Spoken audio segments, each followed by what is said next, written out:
Are we on? Check out a few things. Make sure we on and we going live on all platforms right now. For sure. You know how we do. We are going straight live. All three platforms. YouTube, Facebook, and Instagram. And those of you that just joined the show, please make sure you subscribe and hit that like button. And hit that notification bell too, so you get notified whenever the show comes on. So with saying that, welcome to Basketball Heads Live. I am your host, Glenn Poole Harding. No boy. Tonight, we have a very special guest. This basketball head is an Andrew Jackson High School legend and also a member of their Hall of Fame. This basketball head was third team All-City with the likes of Billy Goodwin, Sid Green, the late Mo Sanford, may he rest in peace, Rich Bruinson, and Gene Waldron, who are all on the first and second teams. This basketball head was also 1979, McDonald's All-American nominee. Played in the legendary Wheelchair Classic under the legendary AAU program, Riverside Church. Who could forget the legendary citywide tournaments? That legendary, iconic logo on the front of the whole city.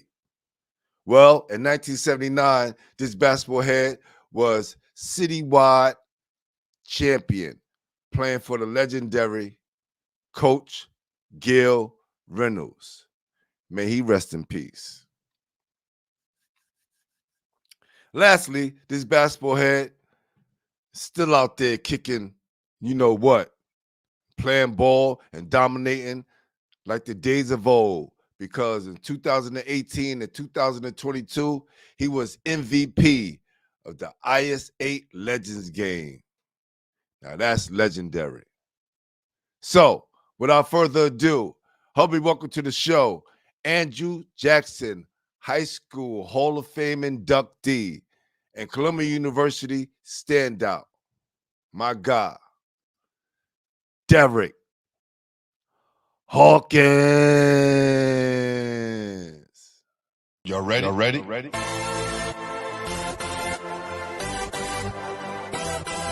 Yes. You have just stepped into the world of chaos. Where everybody goes hard. Come on. Go hard. Go hard. Go hard. Go hard. Go hard. Go hard. Or go home. Never back down. You gotta hold your own. Go hard. Go hard. Go hard. Go hard. Go hard. East Coast. Go hard. West Coast. Go hard. Midwest. Go hard. 30-30. Hurry up, everybody. Get online, buy your tickets, cause the game about to start.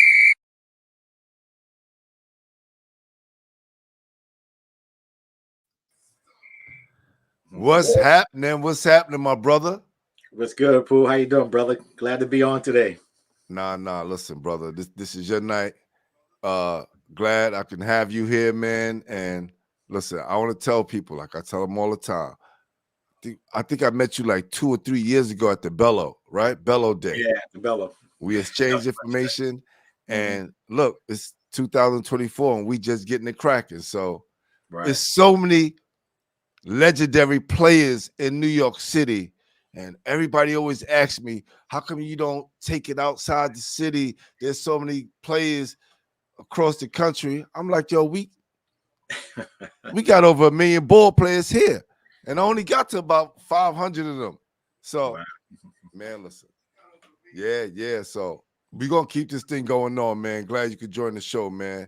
And right off the bat, man, I just want to ask you what I ask everybody, man. Who introduced you to the game? I love that question, because when you think about who introduced me to the game, I grew up in the projects in 40, South Jamaica, Queens, and there were 3 families on my block. One above me, the Moore family, below me, the Stroman family, and up the block, the McNair family. All of them had like 5 or 6 brothers. Some of them were older, some of them about my age. And I would watch them play, and I would go around. In the project, you had to go in the back of the project. They had a basketball court near what we call the railroad track. The Long Island Railroad went through the back of the projects, and I would watch them play. So most of them introduced me because, you know, we would follow them to the park. They would shoot around. They would let us shoot around. And one gentleman in particular, a brother named Winston Gordon, he took the time to actually show me a little bit more about the game, you know, how to dribble, how to shoot, all the basics of it. And, you know, we played on, when we played basketball, we actually start on a garbage can. We didn't play in a regular hoop. It was a metal garbage can.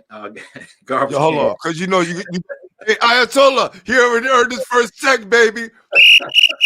Yo, the garbage can was so legendary. Yeah. The garbage can, let me tell y'all, if y'all don't understand, and I'm going to let you finish this off, man. Yeah. Definitely my guy, Ted Portwine is in the building. Queens get the money for sure.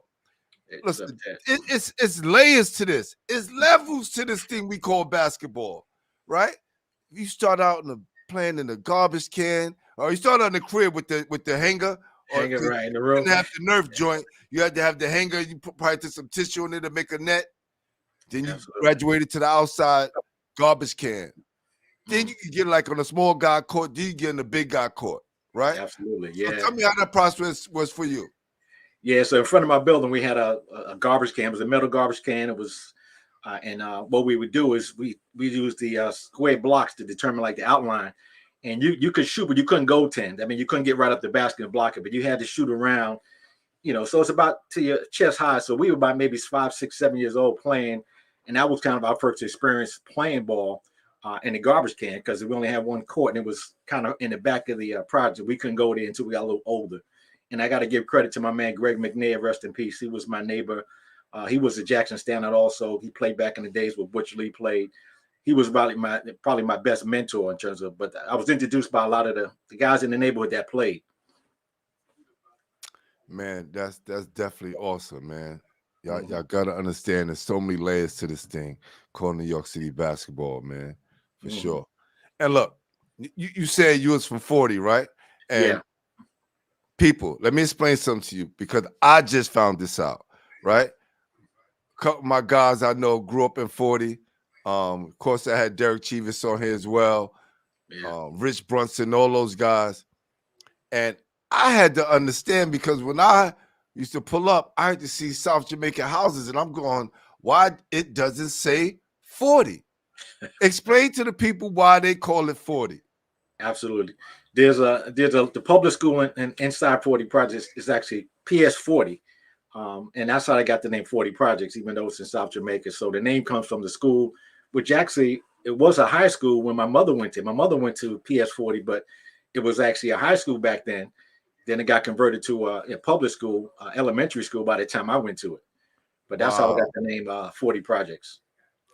That's legendary right there. Definitely. He said, my guy Ayatollah Beast, what's up, Ayatollah? Always representing, comes on every show. I'm gonna make you my moderator, Ayatollah. Put a thumbs up if you want to be the show's moderator, fam, for sure, because you do a hell of a job. Actually, does he remember the sniff tournament? Hey, I heard about this. I heard about this legendary tournament. Tell us about that tournament. All right, well, the sniff tournament actually stood for Supreme's Nightly Invitational Fast Break Festival. That's what they stood for. Hold on. Because you know, New York City, you know, I'm thinking that the drug dealers had it in it, and so it's the Supreme. Say it again.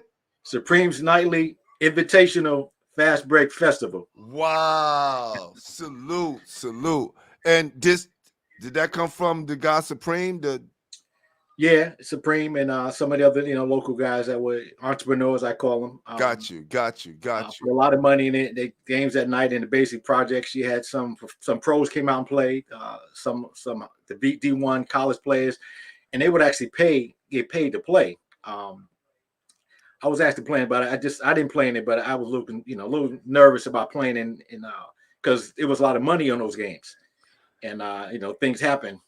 Hey, listen, you deal a lot of money, and You know, that could be dangerous. Put it that way. I played in this tournament. I played in this tournament with my guy Sha. He was from Rochdale. Him and his guy, his brother Brian. Sha is the father of Khalil Brantley, who now plays for LaSalle. So Sha introduced me to the Sniff tournament. So definitely. Wow, this is crazy. Yeah. This is crazy. Ted said, I believe True Carter, Born Ruler, came up with the name. Oh, really? Okay. And the way you bought, listen, you know, Ted, I thought it was the tournament. You know what I'm saying? I knew that those guys put it on, but I just wanted to make sure. This is dope, man. True was a baller too, man. We used to go to, because we used to travel around and play ball, and that's how we got good, because we would go to different parks, and every park or area had, like, you know, guys that were just the ballers. BJ Carter and True, man, tremendous players. We go to Hollis, St. Albans, and even Brooklyn. So we would go to different areas to play where there was talent, and that's what helped us improve our game. When did basketball start to take over your life? Probably when I was about 9 years old. I think I was on my first team as a local YMCA, and I was the youngest guy on the team. But, you know, so I didn't play a lot, but I was on that team, and, you know, we got a trophy. It was a local tournament, the YMCA. Got my first experience with a uniform. I was so excited just to have a uniform, you know, be on the team. And that was my first kind of experience playing, you know. And then there was a gentleman named Dave Hargrave who recently passed. He started the Jamaica Trotters. The Trotters had a team, and they had a tournament at ISA. And I was part of an organization called JYO, which is Jamaica Youth Organization. And the coaches were guy named Donnie Gibbs, Ray Gillespie, and Billy Medley. Billy Medley was one of the three coaches that coached us in biddies. And then that's when it really started picking up. We started playing a little more tournaments, got a little more, used to travel a little bit, but that was kind of my introduction to playing, what I say officially on, you know, organized ball, if you want to call it. And then from there, you was addicted, couldn't let it go, right? Because when you get that first test, you know, first test of that real basketball, and you know what it can do for you. You know, absolutely, never let it go. For sure. Who was the best player in the neighborhood when you was coming up?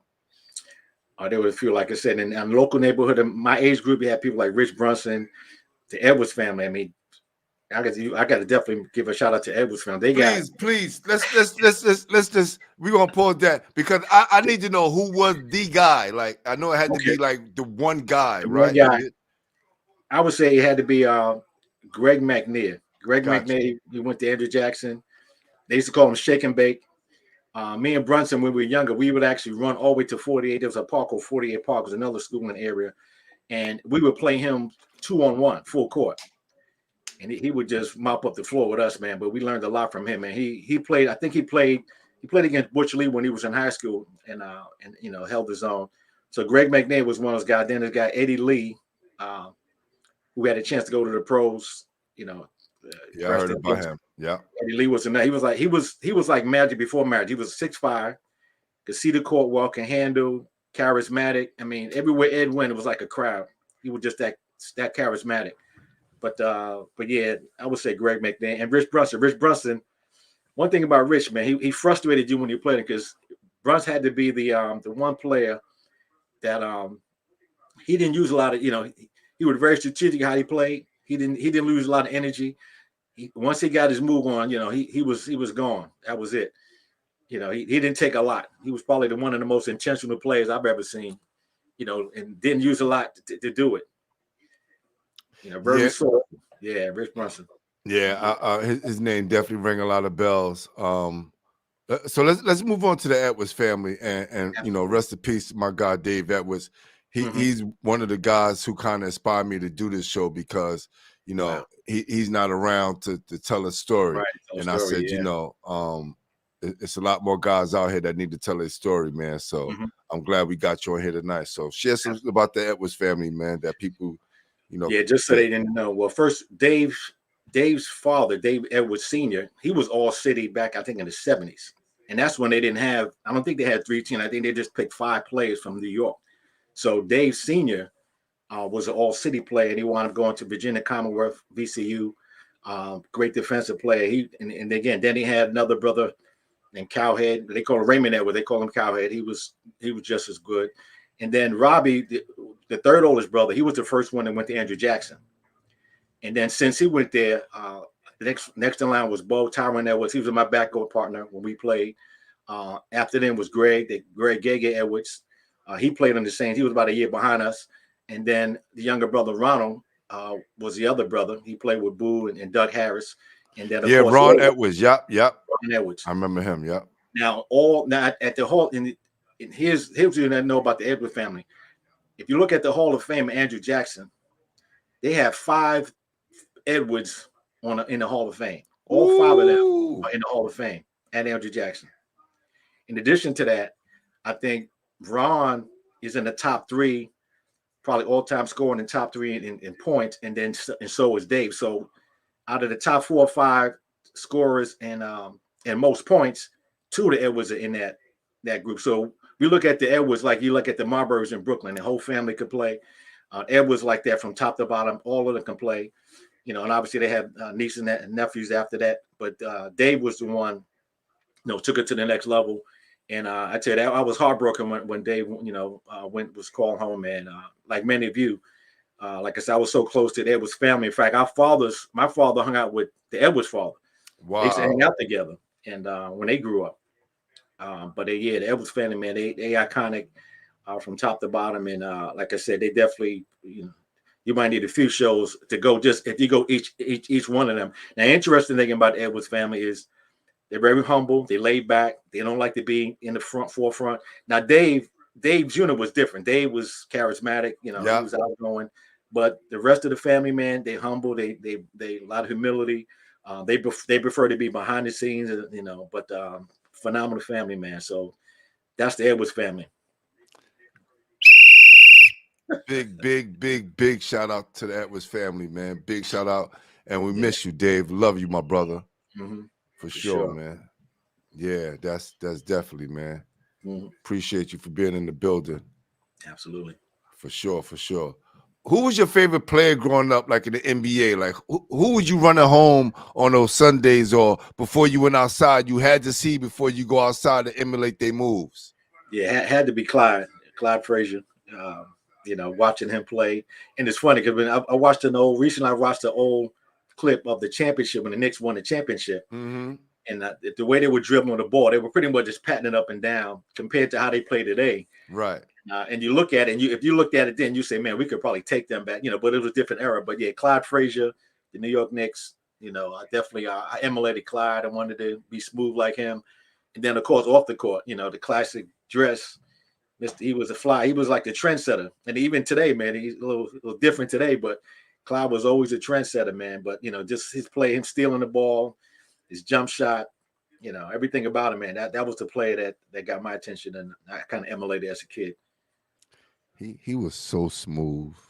Yeah. Very smooth. The first time I saw him, I forgot what magazine he was in. He was in front of a Rolls Royce, and I had no idea what kind of car that was. And I said, "Wow, that's a nice Cadillac." And my brother was like, "Nah, that's a Rolls Royce." And I was like, "What is that?" He was like, "That's the top of the line right there, little bro."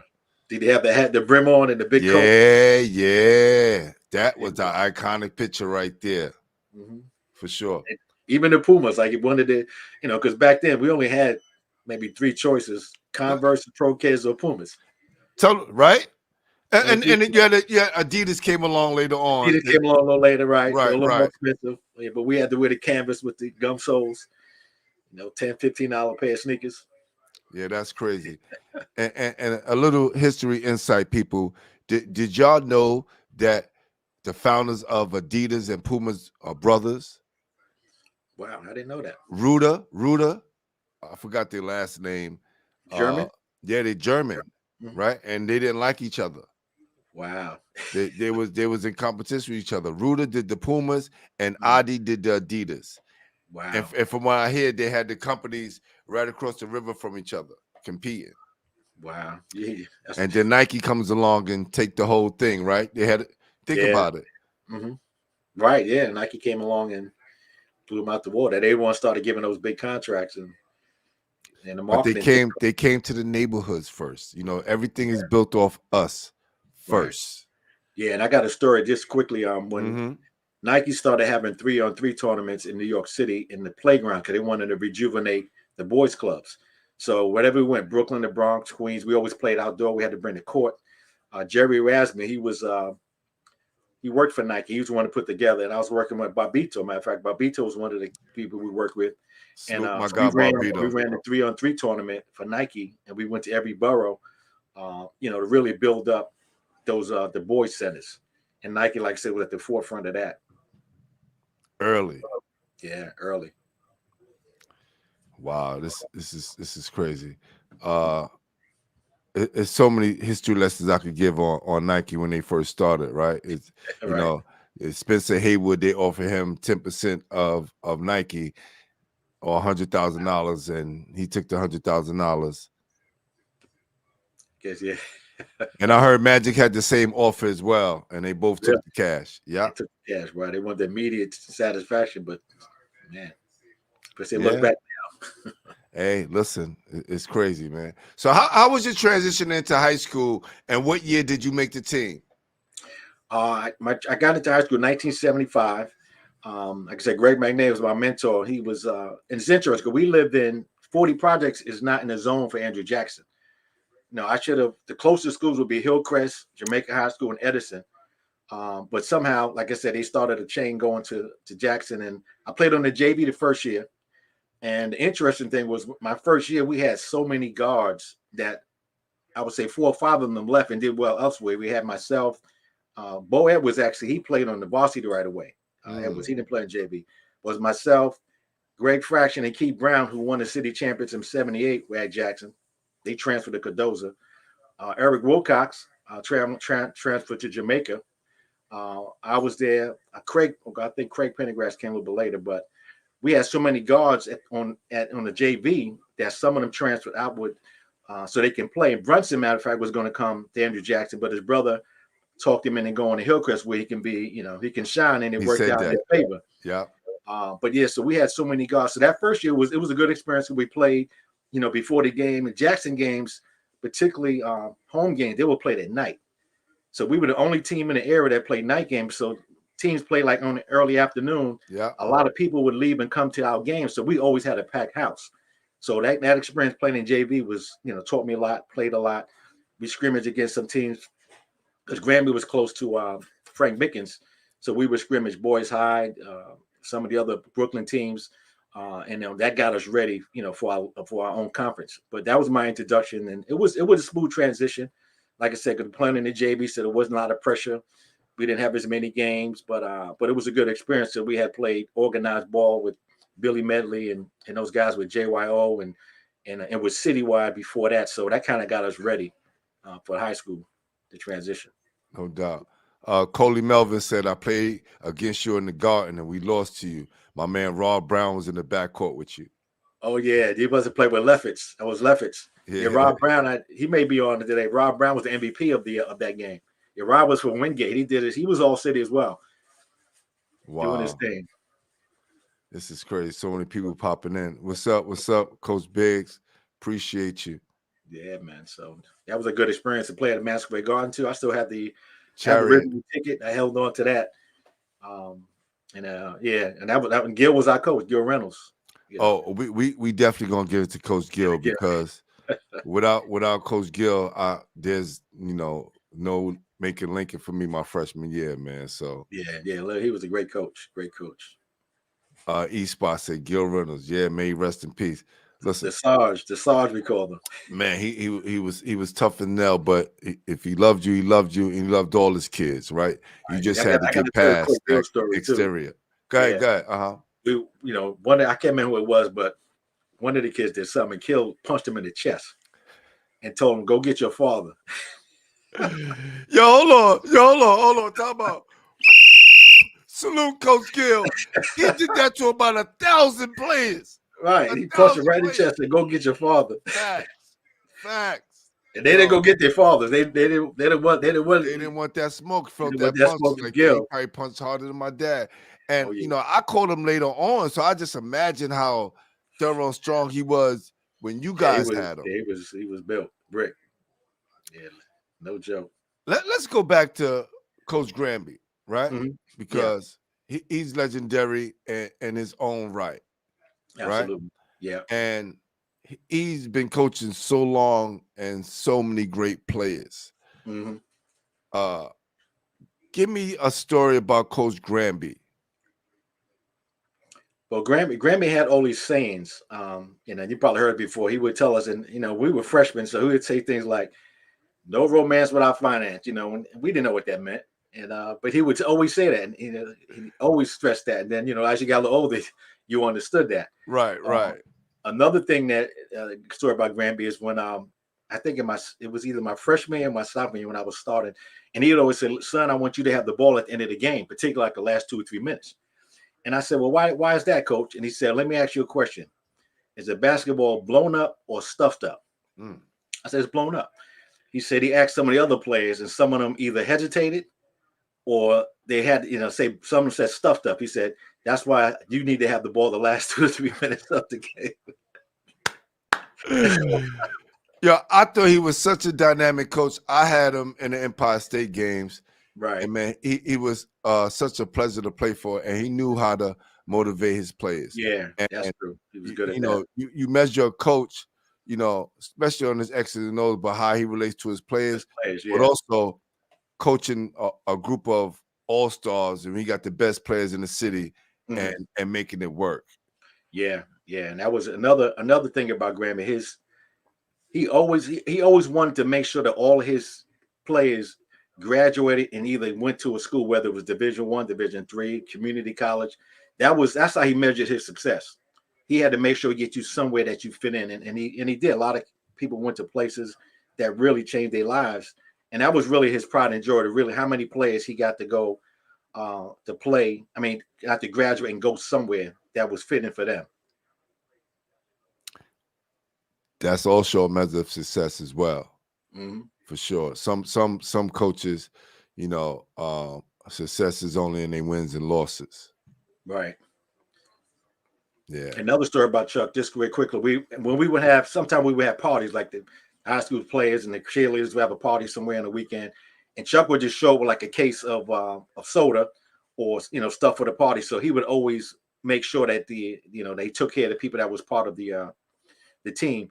And you know, like I said, one of the things he did, he looked out for the players. Like I said, when we got letters from different schools, I know for me particularly, he wanted to make sure he actually was real adamant about me going to even Ivy League school or one of the top Division I schools. So I didn't even see all the letters and stuff that I got. If I got a letter from like a community college, he wouldn't give it to me.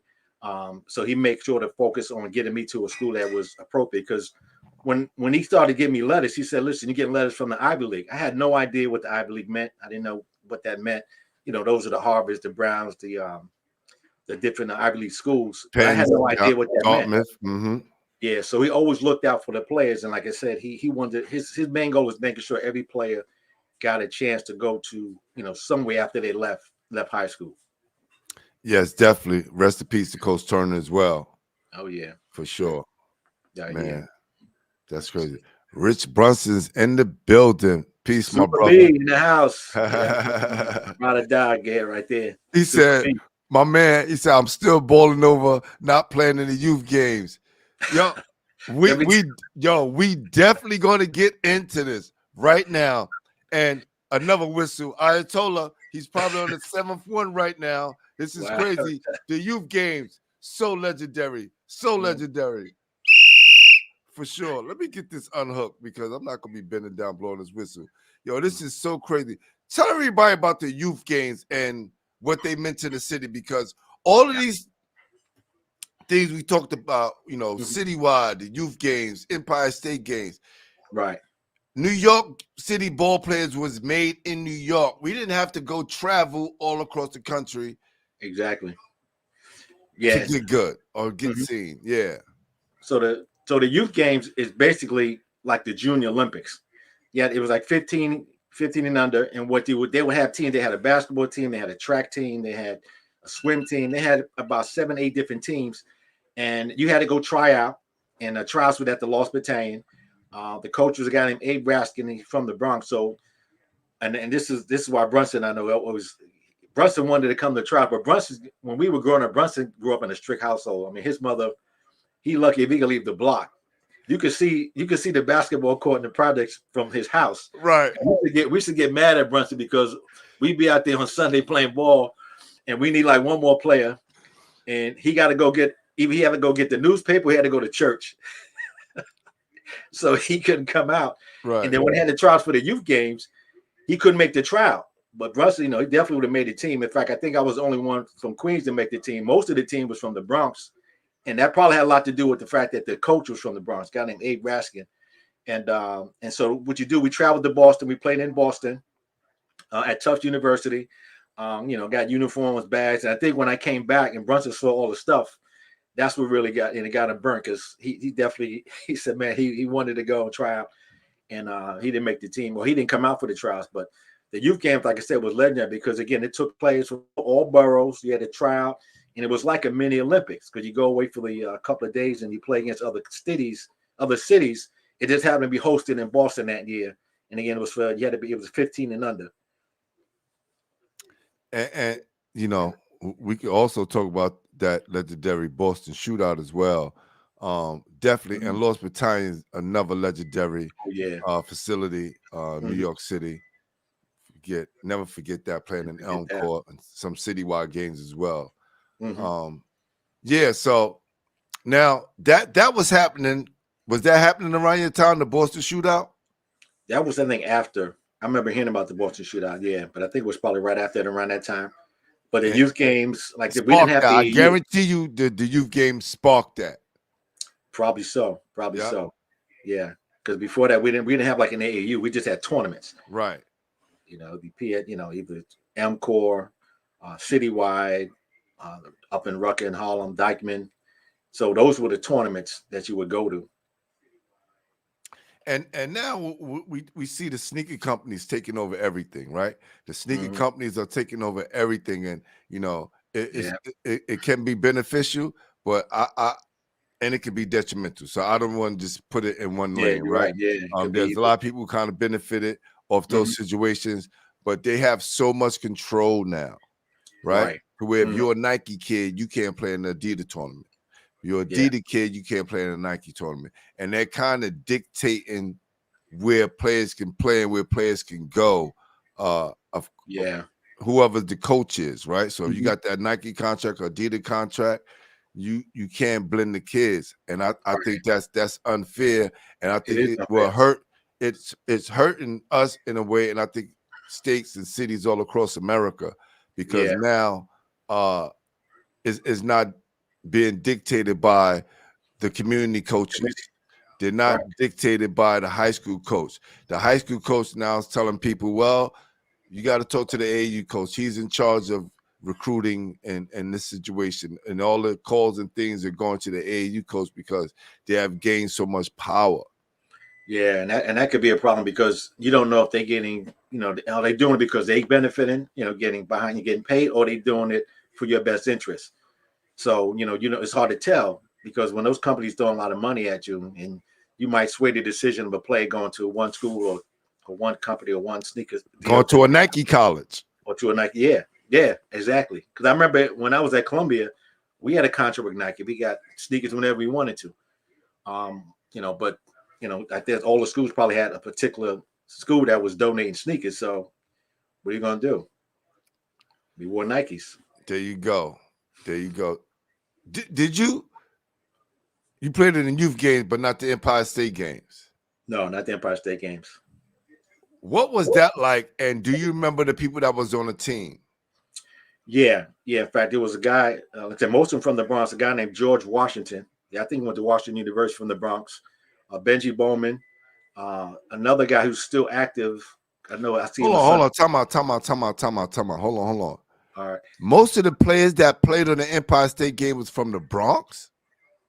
No, in the youth games. I'm asking now about the Empire State game. Do you know who was on those teams? No, because I never played on the Empire State games. I heard about who was on the team, but I don't know when the Empire games started.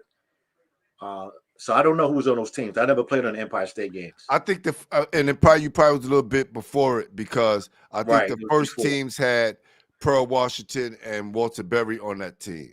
Yeah, and that was definitely like afterwards. 80, 81. So yeah.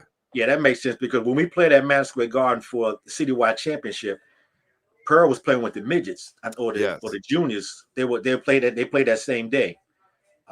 Pearl played some other place, but yeah, Pearl that was after we played, so we never played in Empire State games. Got you. Yeah, Q said, "Ask Hawk about the Braves, the neighborhood team." Who said that? Was that Wilcox? Q. Somebody said Q. Yeah, man. We in the projects after we had a building that was a factory. They call it the Federation Building. They had like concrete floors. They put up those those rims with the metal pole and the wheel. You can roll it around high. They were very high. And we had a team called the Braves. And myself, a guy named Eric Wilcox, Brunson's brothers were playing in that team. We had a guy named Donald Barrett. They call him Donald. He was 7 feet, but he wasn't a really good player. And we had these white T-shirts, and we took you had those letters you press on. So the uniforms, we pressed the names on it, the Braves on it, the numbers. So we didn't have no official uniforms, but we had a game. One of the games we played against, I'm gonna tell you who's on this team: Sam Worthen, a guy named Dana Mitchell, Eddie Lee, a guy named Rod Leacock. That's another guy that was Scotty Hines. Scotty Hines was like, who did he play like? He was like what you call a power forward. He would literally bruise you in the paint. And they were all about the same size, 6'3", 6'4", 6'5". Dana Mitchell, another guy. And I mean, we got a good experience. But the Braves, like I said, that was our team. And again, we had makeshift uniforms, played on a slippery looking floor. But again, the Braves was a team that we played on growing up, and we had a lot of pride in it. Because that's why we ironed our names on our shirts. That's dope. Yeah, Ted. He said back in the day, Sneaker Company sponsored the tournaments. We played in Elmcore, was Pro CAD program. Facts. And Reebok was the Nassau Coliseum tournament. Very true. The Empire State games were predominantly Brooklyn dudes. Not true. But I get what you're saying. Yeah. Now you mentioned Elmcore. You gotta give Red Bruin. First time we had to go play the Queensbridge against, that's the Ronnie Williams, Dwayne Johnson, Eugene, Phil Smith, the Fleming brothers. We playing against Red, and I was known for taking charges because Gil actually had a drill where you had to take a charge. Oh yes. So I was good at taking charges, and Red Bruin's coming down on a fast break. I'm kind of behind the foul line, and I'm thinking, okay, I'm going to wait till he hits me and then fall back. He went up. He kept going. I got footprints on my chest, and all I see him was going over me in the rim to dunk. So shout out to Red Bruin, Tony Red Bruin, because that was my first experience playing in Elmcore. And that was something to see that. Welcome to Elmcore. Sponsored by Red Bruin. For sure. He said, I remember those days. Yeah, man. Stephanie, salute to you, Stephanie. Oh, that's my cousin. Hey, cuz. Yes, she said she remember those days. Now, how good was the team? And tell me how far you guys got, and tell me about that game against DeWitt Clinton. Because I tell people all the time, they don't understand. Andrew Jackson is campus magnet now. They are not as good as they were back in the days, but you still respect it. Lincoln right now, they're just rebuilding the program. Salute to Coach Montos and what she's doing over there. DeWitt Clinton, they won the most city championships in New York City history, and they're just making a comeback as well. But back in those days, they dominated everything. Yeah. All right. So let's talk about what led up to playing DeWitt Clinton and how you guys got there. Absolutely. So I'm gonna go back a year before that. The year before that, 1978, we played against Cardozo in the playoffs. And in Cardozo, it was interesting. Cardozo didn't have a really good year in the beginning of the year, but they had started building momentum, and they hit their stride. And when we played them, their strategy was they actually played a boxing one on me, which is unusual because you usually play a boxing one on the top scorer in the team. But they played a boxing one on me, so that kind of threw us off. I don't think we really were prepared for that. When you practice for a big game, you tend to go over things, the tendencies that the competition would do, and so they wound up beating us in the Queen Championship in '78, and they actually went on to win the city championship. And like I said, Greg Fraction, Keith Brown, they were at Jackson when we were freshmen. They transferred over to Cardozo, but they front line, man. They had Winston Nichols, Donald Stevens, and I think I named Truck Powell. They look like almost a college team up front, and they kind of just dominated us in the paint. And so we should have gone that year, but again, the next year we played Cardozo again, and we actually wound up beating them in '79, going to beat Springfield High School, as well as playing Long Island City with Gene Walton and that team. That game could have went either way. That came down really to the last shot, and we wound up winning. And then we had to play DeWitt Clinton at St. John's, and DeWitt Clinton had a guy on the team named Nigel Wallace. This brother, he played all positions. He could leap, he can shoot, defend. I heard about he could do it all. Nigel Wallace was a beast, and so we wound up losing to Clinton in that game at St. John's University. And they wound up going and play against Boys High, and they lost to Mo Sanford, Richie Gordon, and that team. And Boys High wound up winning that year. But Clinton always had teams, strong teams during that time we were playing. They were one of the top teams. Going all the way back to a good friend of mine, Nappy, when he played, going back to Butch Lee when he played. They got a rich tradition, like you said, probably won some of the most championships in city besides Lincoln. No, DeWitt Clinton is number one. Oh, they are number one. Okay. Yes, we're third behind Boys and Girls. Oh, Boys and Girls. Okay. Yeah, Boys and Girls was always had a tough. Like I said, Mickens and Granby were really good friends, so we used to scrimmage against, because we weren't in the same league. So only way we would play with each other would be generally if it was a playoff. But during our high school year, we would generally win 20 games. We'd only use maybe 1 or 2 games. It would usually be that last game of the playoff to get to that next level. Yeah. Andrew Jackson won it in 42. They won it in 44.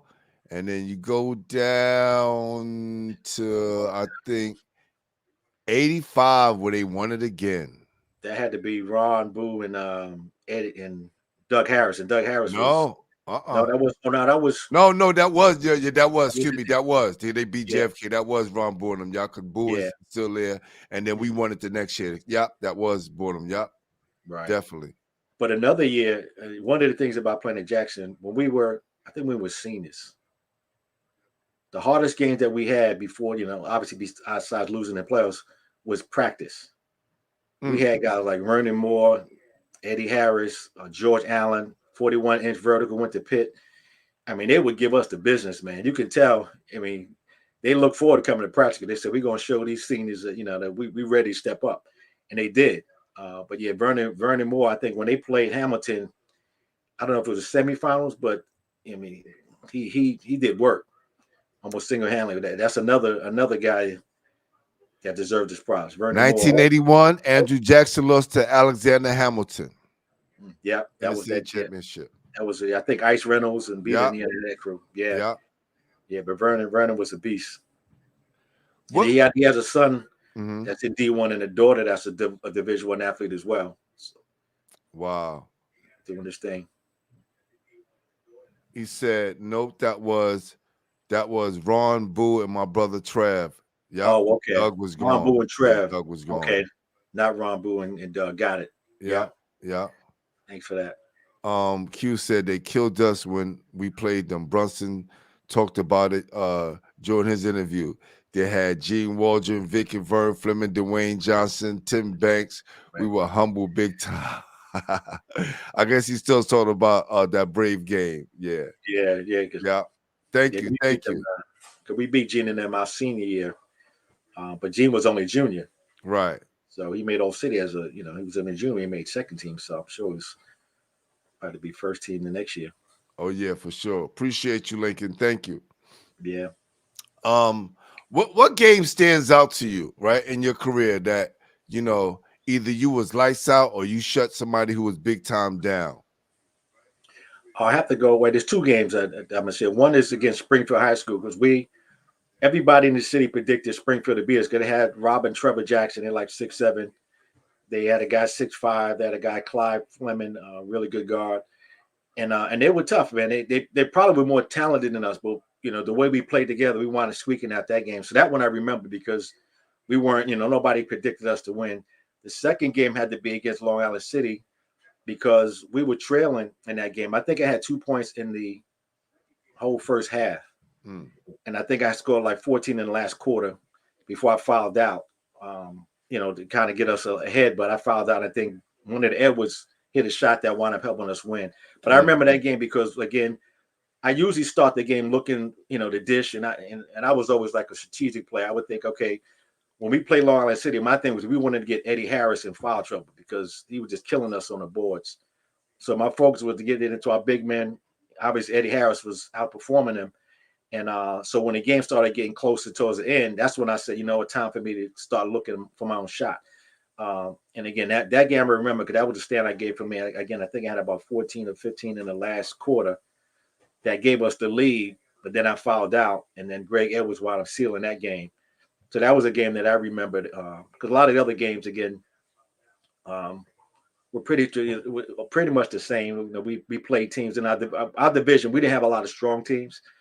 So we generally would go undefeated mostly for the year. We would usually play tougher teams either the tournament or when we got to the playoffs. Because we always had a Thanksgiving tournament. That was the big tradition that we have. I think they still have it. But I would say that was the game that I remember for sure. And Cardozo is doing what you guys did back then, kill everybody in Queens, and then, for sure, even though they won it, I must tell you right now, besides winning it that time, they won it in 99. So 99. They won it in 99, and that was it. They actually, they won it in 2014 too. So yeah, and from 2007 to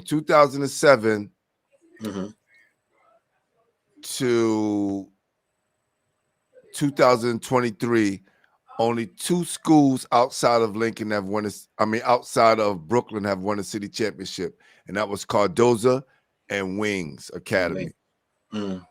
Yeah. So still tough out here. Right? Still tough out here. But you guys has definitely put out so many legendary players and are a staple in New York City, man. So absolutely, definitely salute to Andrew Jackson. What was your recruiting process like, and what made you choose Columbia? Like I said, when I was getting letters, Granby kept saying because I was a second. I had in my high school, I had the highest grade point average out for the men. I was the top guy in the school when it came to grades.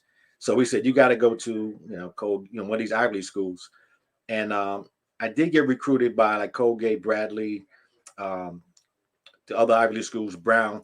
Now Brown was recruiting me heavily. Brown University is up in the New England area. Yeah. And they had a coach, I forget his name, it was a legendary coach too. I remember he came to my house. It was funny because in the projects, be on one street, and across the street there's an empty lot, and then there's another block across from that. And he didn't know where to park. So he parked on the block where the lot was, walked through the lot. Sometimes dogs chase you there. Right. Came to the house. And he was heavily recruited to go to Brown, and that was one of the people that came out. But what did it for me was my man Kenny Williamson, Eggman they used to call him, legendary coach. He took us. I took me and my mother out. We went out to this restaurant in Manhattan. It was like one of those rooftop, not the roof, but it was the top of the building. It had glass all around it. We sitting in there, and he bringing. I didn't drink, but he had a glass of wine. My mother's sitting there, stars in the eyes. And Eggman was a great recruiter. He was a great coach, and rest his soul. But again, so those were some of the things I looked at, and it was in the city. I don't want to go too far. And I had a chance to go to school locally. But I think Kenny, he just was a great recruiter, man, because he recruited myself, Richie Gordon, and Darren Burnett. And they referred to us as BBQ because Richie's from Brooklyn, Darren's from the Bronx, I'm from Queens. So we were the BBQ connection, all three of us at the same time.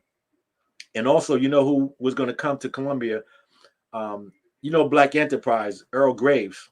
Yes. He had a son, Butch Graves. I think that next year when they recruited him at Columbia, the reason he didn't come, he said, "You had too many guards." So he Wow. wound up going to Yale University. Now he's the president of Black Enterprise. But yeah, so the recruiting, it was a good experience. I didn't really go to like schools. I know like some cats go to visit schools. I wasn't recruited heavy like that. I was mostly local. Richie got recruited by Virginia University when Ralph Sampson was going there.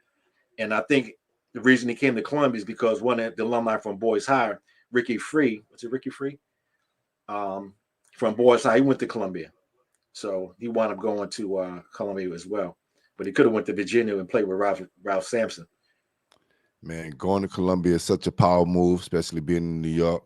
You make connections for life, and you get no better than playing in the Ivy League and getting the Ivy League education. And just a point of fact, Barack Obama was at Columbia while I was there. He was a student before he went to Princeton. Wow.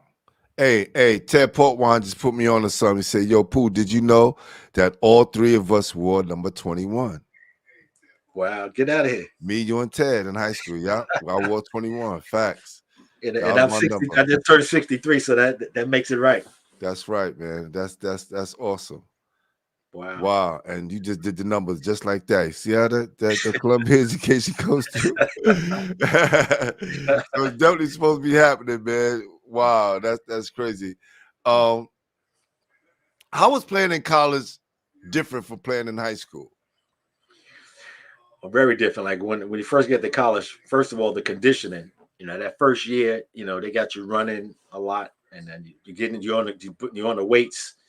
You got a training regimen, 2 practices a day, and then you're traveling. So it was very different. That first couple of weeks and that year was it was a big adjustment because I had an engineering curriculum, so I couldn't studying and playing and practicing. I had to make that balance, so I couldn't hang out as much, and I had to make it work. But it was definitely an adjustment going to college because again, now you're traveling sometime out of the state. You got trainers, you got workouts. So it was a big adjustment, but it was a good transition. And I got a quick story. When I was at Columbia, because it's right in Harlem, I remember one time there was a guy that used to come to our gym and shoot around, and every once in a while we would like play like 1-on-1 or 2-on-1 with him. Turned out to be Carlton Green. Wow, my God! I didn't know who he was at the time. Modo, for sure. This guy, man, I was like, I don't know who this brother is, and then I found out later who he was. Like he must, because he was in the area, he was using the gym, but that was a better workout than the practice. But yeah, man. So the practice was good because you do remember suicides they call them. I don't think they call them that anymore. They can't call them suicides anymore. Yeah, I'm not surprised. We're in a different era. We're very simple about everything. But yeah, hold on. What do they call them now? They call them ups and downs. Ups and downs. Okay. So that was an experience because a guy would come late to the game practice, and we would have to run, and he would sit there and watch. So that would make us get on him, man. So it was just different, but it was an adjustment, and it was a good experience. I think the best experience I had from playing at Columbia is we got a chance to play against Patrick Ewing at Georgetown, people like Bernard Rencher, Reggie Carter, Billy Goodwin, Chris Mullen. I had to guard Chris Mullen when we played St. John's. That was no easy feat. Playing against Vern Fleming at Georgia. The year before that, Dominique just went to the league. So we, if he had been there, I probably would have another footprint on my chest other than Red Bruin playing against Dominique. So the experience I had, I enjoyed it, going to tournaments, traveling, playing against guys, like I said, eventually going to who went to the league. And, and it was a good experience. Definitely a good experience. Listen, Q said, I tried cheating off Hawkins Junior High School. Dude is a genius. We're going to give a salute to higher education. For sure.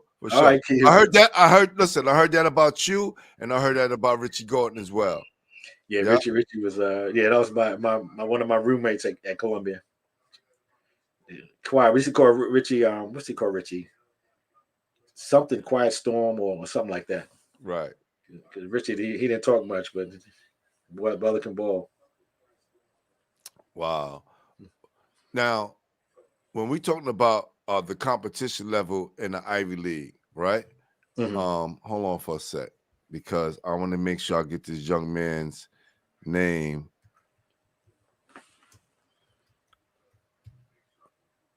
Then let me see, what's his number? Let me hold on for 1 second. I'm gonna tell you his number right now, and we're gonna. There you go. There you go. That's the name, Malik Mack. Malik Mack. Mhm. Malik Mack plays for Harvard. They He played. say they Mhm. say the best point guard in college basketball. He plays for Harvard. Wow. How was the competition level in the Ivy League school when you played there? When we played, the two top teams were Princeton and Penn, University of Pennsylvania. UPenn had, they had a strong. They had a guy, I think Ira James. I think was from the Bronx. Yeah. They had a center. I forget the guy's name, but he was like a passing forward. In fact, who went to not Yale? He went to Princeton. He was the manager of the general manager of the New York Knicks. Steve, what's Steve's last name? But there Couldn't tell was you because I never liked the Knicks, but yeah, yeah, only when Stephon was there. That's it. was there. But anyway, I think it was the GM for the Knicks when they brought Phil in.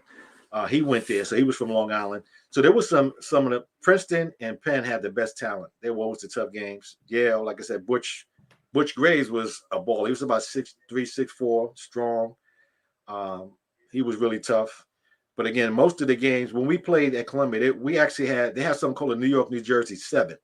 There were 7 schools that we would play each other every year, and it was St. John's, Fordham, Rutgers, Seton Hall, Princeton, Columbia, and I forget one other.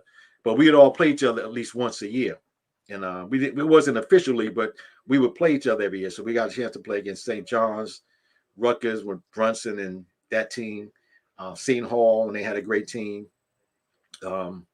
So back then, those were the games that we really look forward to because, again, playing against St. John, that was legendary. Not beating them, but just the fact that we were on the same court, playing with those guys and holding our own. No, that's listen.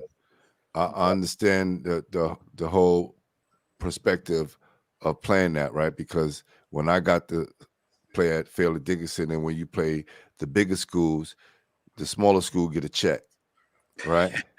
And it benefits the program and also benefits the players because you want to test your skill against those people who they say are the best at the time, And Ted, trust me, I definitely understand, brother. And you guys' case, when they said the standard of education was Derek Hawkins, Coach Granby, we used that. He said it right here. He said when it came to Coach Granby, Hawk was the standard for us as far as education was concerned. For sure. That's always dope, man. I tell kids so much how important education is because in the beginning, I didn't take my education so serious my first 2 years until I started to realize I could go to college for playing basketball. But if you don't have the information or right, yeah, the idea that you can do something with just playing basketball, I was just happy to stay out the streets and go to school every day because I love my high school. But once it starts to turn into something, you get to fully understand the importance of education and what it could do for you. right. And what did it do for you afterwards? Because us as ball players, we all go through so many transitions, right? Getting into the game and then going to college and getting to another situation and have to transition there, and then it's life after basketball. No matter if you go to the NBA or not, there's still gonna be life after basketball unless something happens to you. So yeah. So for me, it did a lot because when you particularly if you go to some of the top schools in the country, you always have a lot of alumni who went before you, and a lot of these alumni wind up in big companies, presidents of corporations. So a lot of times you'll get a job or an interview, or you'll even get in the door just because you went to that school and you have some kind of connection. Obviously, if you have good grades and you did well, that's an extra because once you get in the door, you still got to perform. But a lot of the guys that I know that play with, they got jobs or they got connections and they got long-term contacts that allow them to navigate, the employment and getting jobs and just getting positioned because, the fact that people look up for people they know. So because we don't have a lot of those contacts in those high positions, but if you have an alumni in that company or school, that kind of helps you get in the door at least. And then those kind of jobs that you get are higher paying jobs. They're usually longer term jobs. But again, you make those contacts connections. It just puts you in a position, where you can strive when you get out, and that education helps because going to Columbia, Columbia didn't have a lot of blacks when I went there. And but I went to school with people like Barack was there for a little while before he went to Penn. There were some other people who were generals. Eisenhower went to Columbia. Some of the astronauts that went to Columbia. So Columbia had, and other Ivy League schools have a lot of prestige in terms of people and contact that you make. And I stay in contact with a lot of the guys I went to school with. Like Darren Burnett, Richie Gordon, the guys that I played with. And they all had stellar careers because of the contact that they made and the people that they connected with. Even like the guys on the team, some of those guys do so well. But, making contacts is another, other than your own skills and, knowing somebody helps, getting in the door at least. So it makes a difference. Definitely. So let's talk about this LifeWave brand that you're a part of. Explain to our audience what the company is about and what's your part in it. Sure. LifeWave is it's a 20-year-old company, and it was started by a gentleman who was a scientist and inventor. He has about 180 patents, and he was actually commissioned by the government, the Navy SEALs, 20 years ago because they wanted to find a way to keep them alert for at least 36 hours without taking a drug or caffeine. So he developed a patch, and he basically uses light therapy, and his patch helped them. So since then, he's developed several other patches, and 3 years ago, he developed a stem cell patch. It's about the size of a bandage, and it's really based on light therapy because our bodies were designed to heal itself. God just designed that way, but he figured out a way to reflect the light back into our body at a certain frequency that allows your stem cell to be reactivated, and it causes things like healing. If you have issues with sciatica and all kind of ailments, those things. So it addresses all those things, and that's what it is. LifeWave is a 20-year-old company, tech company. That offers that technology, and it's been working for a lot of people. So that's one of the things that I'm considered a brand partner for LifeWave, so I can actually market it. And I'm talking to people all around the country and around the world. Right now, we're in about 75 countries. But again, it's good, particularly for athletes, because you think about it, who gets more injuries than athletes? Serena Williams has used the patch. The guy Phelps, the Olympic swimmer, the Olympic swimming teams have used it. So a lot of people have used it and got tremendous results. And that's pretty much what the LifeWave patch is about, LifeWave. And again, that's one of the things I do even though I'm retired from my 9 to 5 throughout 3 years ago, that's one of the things that I do, to keep myself busy and, to keep the buckets flowing. Hey, listen, if they ever want to sponsor the show, just hit me up and let me know. I have a platform all across social media, from TikTok to Instagram to Facebook, YouTube to Spotify. So that'll be dope. And I'm, as you see, brother, I'm into healthy living. Absolutely. I changed my whole diet. Stop eating meat. I drink a lot of water. My intake of vegetables and fruits are way more than I did in the past. I used to always eat it with my dinner, right? But then I was a guy who was eating breakfast, lunch, and dinner, right? Right. Just constantly putting food in our mouth and not letting it burn. Right. And I started to understand you got to let your body kind of burn the food that you already put into your system. I'm just learning all these things now, right? And then we can educate more people on this, because people see me and it's like, damn, Pooh, you slow down, man. Brother, I still have a pair of jeans in my closet I keep as a reminder, size 46 jeans, brother. Wow. Listen, let me tell you, it was definitely a transition. and I feel a lot more healthier, a lot healthier in my life today. It allows me to go out to these high school games and cover the kids, because I wouldn't have the energy to do that if I was eating the way I was eating. You're right. You're right. I eat maybe today I had a salad during lunch and I came home and I had another salad, but usually it's just one meal. I eat one big salad or one big bowl of fruits. Right. And now I'm doing a fast. So I'm in the middle 3 months, right? I would do like a fast. Like, so when next week I'll get able to go back to, some of the foods, right? That I've just moderation. Man, let me tell you, I listen, I'm giving some free promotion because I love it. But there's this Nigerian get it to go spot in Brooklyn called Akara House. And I just found this place a few months ago. They served this Nigerian bean burger. Ooh. Brother, it is the best sandwich I ever tasted in my life.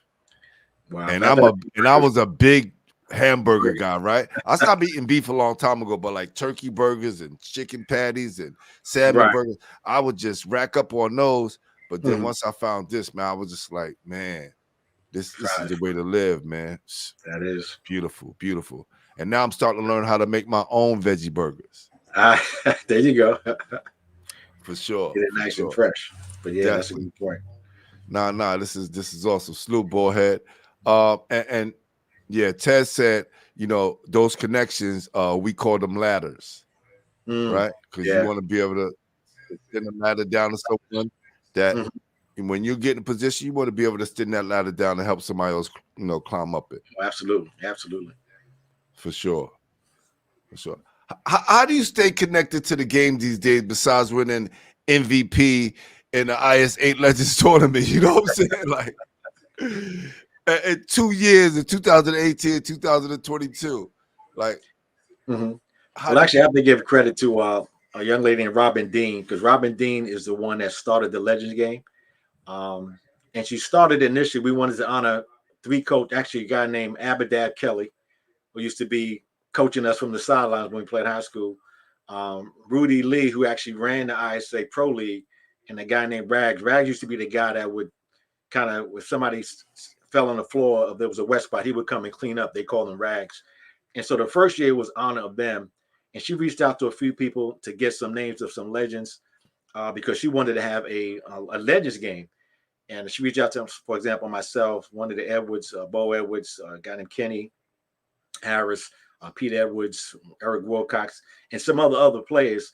And my first thought was I was thinking about people like Lloyd Free, who played there, Jocko, Fly Williams, Calvin Bruton, who was an Australian pro player that did some great things. They used to call him Rootin' Tootin' Calvin Bruton. Ricky Marsh, who played in the pros. Stan Wright, who was a Hall of Famer at University of Rhode Island. And one of my favorites was Ernie Dowse. Ernie Dowse, they call him. So those guys, we were giving them names of people, and then it started to snowball. And then it went from like those guys that played in the pro league to the college level players, and then, some other players. But and that's been going on for quite a while. So she was the one that initiated. Every year she figures out who to honor. A few years ago, she honored coaches. She included Billy Medley, Granby, some other coaches. I think Ray Haskins might have been in there. Leclario, Granby, and his daughter took the award for him. So that ISA is one way to stay connected, because she does a lot of other things. She donates to the kids. She has a back to school, a backpack drive. All year she's doing these different things. So I stay connected, that way, because we go every year. Every year, Montebello, they have the third weekend in August. It's like a big reunion for all the guys that ever played ball. They all come out. They've been doing it for over 40 years. With my man Boozer, who was another legendary player from the Queens area, Walter Mosley, they call him Boozer. He went to school with Eddie Lee in one of those academies. So, man, that's how I stay connected. And I would play from time to time in different areas where I would join the gym and play with the younger guys just to stay in shape. So the ISA thing was it's going on for quite a while now. So I was playing every year until that year I think you came when I ruptured my Achilles. Yes. That was kind of crazy, right? I definitely remember that. And the day before, we played at IS8, and they were yes, both I outdoors. missed that day. Yep, and I came out to Bello Day. Yeah, so I can Michelle Reed is in the building. She said, "I just want to say hi to the legend D Hawkins. Shout out to New York Michelle City Reed, legend Southside's finest. Michelle Reed. Definitely, WNBA. definitely. Yeah, they got to get her book too, man. Oh yeah, listen. I know you promoted I gotta it. purchase it because look, I got. Let me show you, and people can say what they want about us athletes, right? These are all the books. All the books. You know, God sent me all that stuff. These are all the books that was written by ball players. Just all of these books. So salute everything Michelle Reed is doing. Definitely that book is friend of phenomenal. the show. Yeah, for and sure. that's a good example if anybody wants to write a book, because Michelle started journaling when she was younger, so she already had this stuff building up over time, and that's why it's such a good read, man. And you can get the essence of what it was like growing up in South Jamaica, Queens, by reading that book. But it's also, it's a great read. So definitely go and get that and support the other writers as well. Ted, I know Ted's got a few books too. Ted is a Renaissance man. Ted is into everything. Ted doesn't stop, man. He's like a machine, man. He said Calvin Burton has done a lot for Australian basketball. You need to have him on the show. Well, you to connect. Oh, Ted, come on, man. Let's make it happen. Yeah, I'll make it happen. Rick Marsh played for the Golden State back in the days. Come on, Ted. You know how it go. Yeah, for sure. Yeah, we definitely got this is our platform. I know, I own the company, but this is our platform. This is our platform, so we can come in and tell our stories. Absolutely. Once I found out that no one was telling the New York City stories, man, I was shocked. I was like, we are the Mecca. Like, there's no way these stories should be lost. There's no way. And then when COVID hit, it really made me, say, you know what? A lot of people are passing away, man. Let me jump on this and make sure we do it the right way, man. Right. So I want to appreciate and say thank you to all of you. And Pooh, before you go further, before I forget a chance to do this, we want to you've been giving people their flowers in this show, and I want to give you your flowers, because what you actually are doing, and you may not realize it now, but there are gonna be some families and some kids who didn't get any recognition, who maybe got an exposure, that's going to get a scholarship somewhere. So you're going to help that family economically, because their parents are going to have to come out their pocket.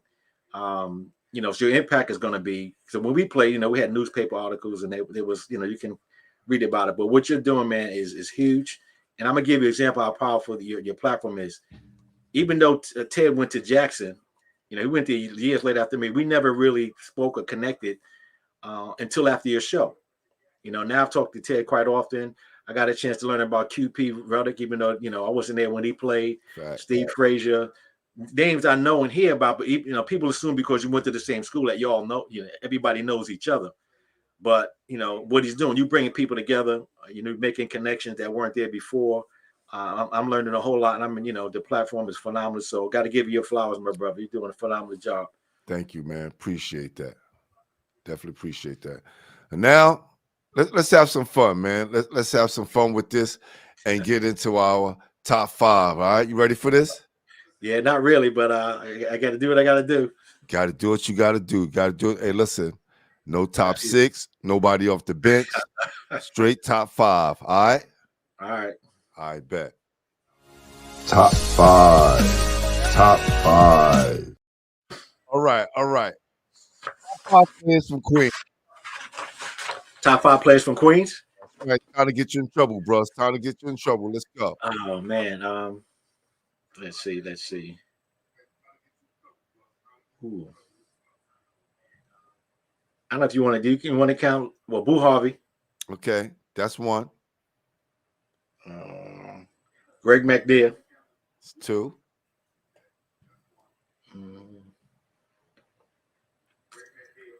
Ooh, Kenny Anderson. 3. The Band-Aid. Derek Chivas Callahan. Speak to him every day. Facts. And man.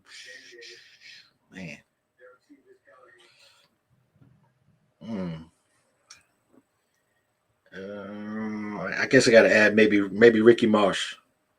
Got you. Yeah, that was tough, man. I got names still popping up. You sure we can't have 10 or 15? No, only five.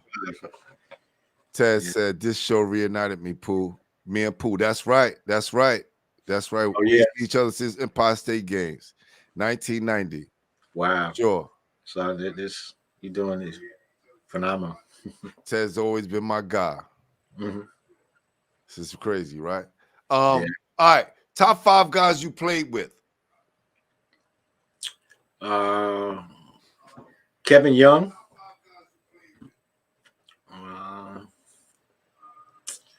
What's I played with?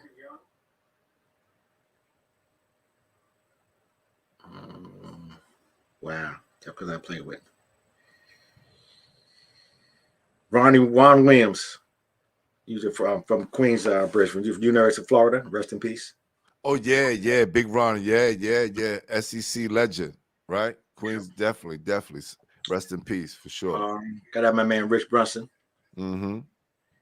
There was a guy, man. After I graduated from Columbia and I went to work for a couple of years, when I was working at the Port Authority, we played in they had a corporate league, and there was a guy on my team. I don't know where he's from. His name was Stan Lamb.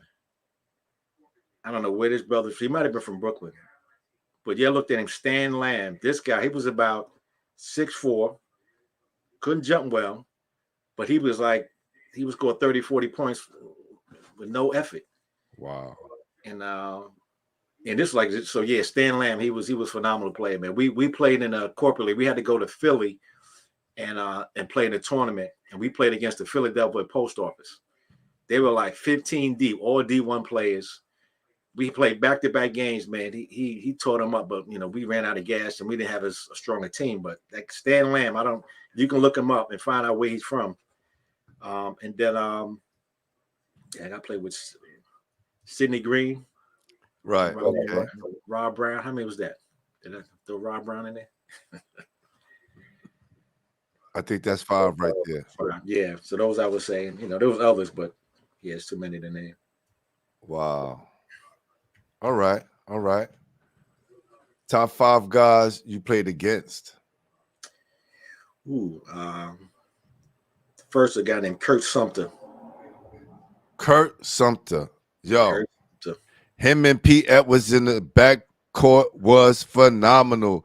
Right. Legendary. I used to watch them when they played in Brevard and was like, yo, why isn't this guy in the NBA? Like, yeah. One is scorer, the other one is locking you down. Yeah, Kurt Sumter, man. We played against him in the ISA Pro League a couple of times, and every time I finished with that game, I was like, ooh, man, I'm glad that's over. Killing you with a shag. Rest in peace, Kurt Sumter. Played against Chris Mullen, Vern Fleming, Michael Adams used to play for Boston College, a short guard. Because usually, when you play against other players, if you're the shorter player, you have a little advantage, either speed or quickness. This guy was a little shorter than me, man. He was all over the place. I think he went to play for Boston College. He might have played in pros for a little while. Named Michael Adams. Okay, yeah. Boston College. Oh wow. Yeah. We played against him. That was a blur. And Patrick Ewing, I guess. Played against Patrick. Yeah. Stanley Lamb lived in the Bronx. He played for the University of Stubberfield. I think he might have played with Coach Frank Layton or somebody. Stan Lamb was. No, he played American University. Sorry, he played for American University. That brother. Yeah. And he got drafted as well. He did. Yeah. And 16th overall in 1980. And this was after, like I said, this is after I graduated from Columbia, and I've been working for a few years, and we playing in this, we had a tournament, company league tournament, and this guy, man, I don't know who he was, but he did work. Playing with him. Remember that name is phenomenal, man. That's it's the name of Stan Lamb. That's why I remember, because he left that impression. Appreciate you, Michelle. Thank you. Thanks a lot. Let's give a shout out to the show. Appreciate you. Right. Absolutely. Yeah. Said Michael Adams played for the Washington Bullets. There you go. Yeah, that cat. I had to chase him all over the court. For sure. Played a long time in the league. Yeah. All right. Top 5 guys in New York City history. I got to start with my man Nate, to skate Archibald, to do what he did. Kareem Abdul-Jabbar,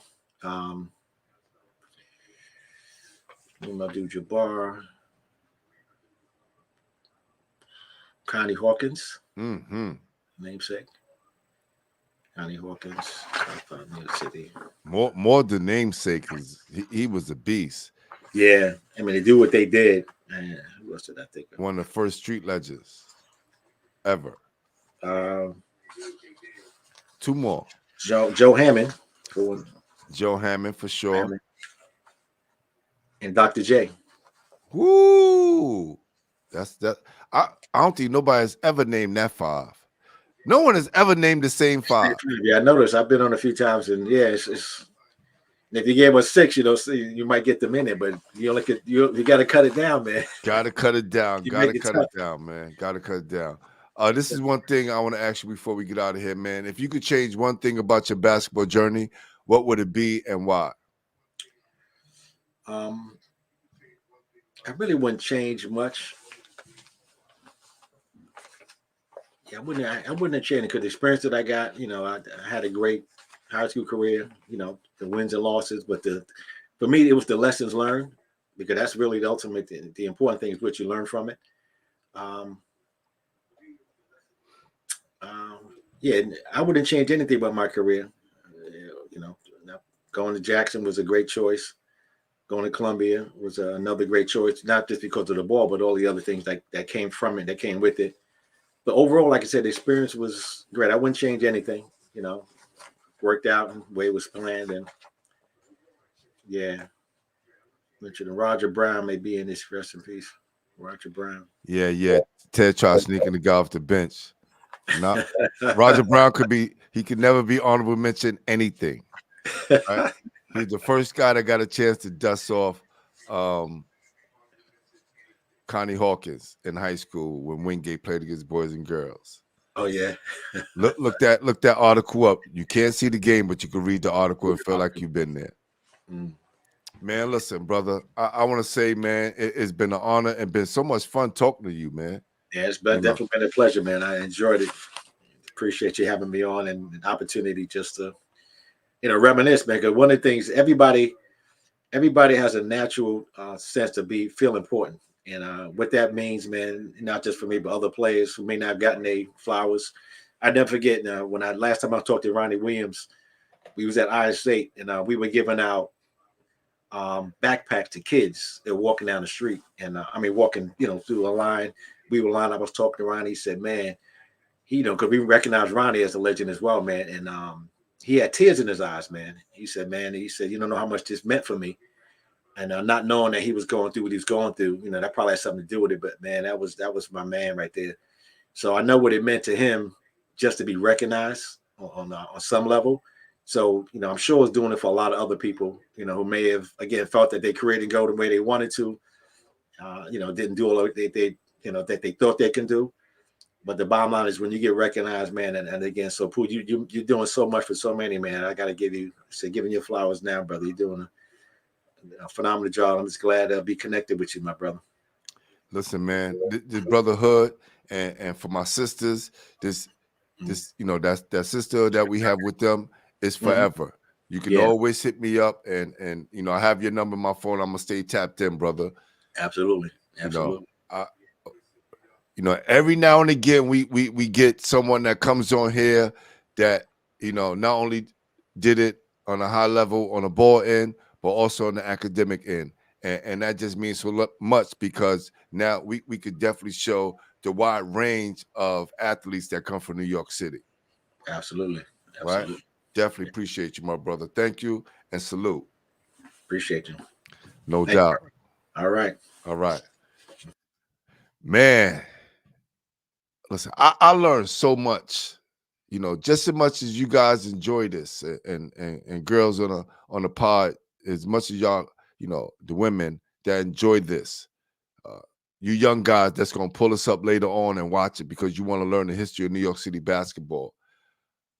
I enjoy it because I learned some new things. And the journey that I'm on right now, of letting people tell their stories, is doing a lot for myself because I get to understand and know more about New York City basketball, and it keeps me sharp up here. So definitely want to salute my guy Derek Hawkins. Listen, it doesn't count if you don't enjoy your journey, right? You got to make it count. You got to make it count. And a lot of times guys base their lives and careers, even sometimes women base their lives and careers off points and status and rankings, right? And sometimes that's all they got to hold on to, and which is all cool, right? But when you got that and the education portion, because the whole thing is to go to college and make sure you get your education and make sure you're using the system and them not just using you. And tonight, we had an Ivy Leaguer on the show. Let's blow a whistle for that right there. We all can dream, but not many of us can make it. It's just like the NBA, people. It's just like the NBA. The Ivy League is the same thing. Oh, man. We're about to get out of here. Again, I'd like to thank everybody that came on the show. Please share this content. Y'all know anybody that know my guy D. Hawkins? Share this to them. Let them know they need to check this out. Make sure they subscribe. Keep spreading the word. Basketball Heads, the official home for New York City basketball. And I'm doing this all backwards, but I don't care. I am your host, Glenn Pooh Harding, and you've been watching Basketball Heads Live, the podcast on NYC Basketball History. And as we always do around this time, peace. We out.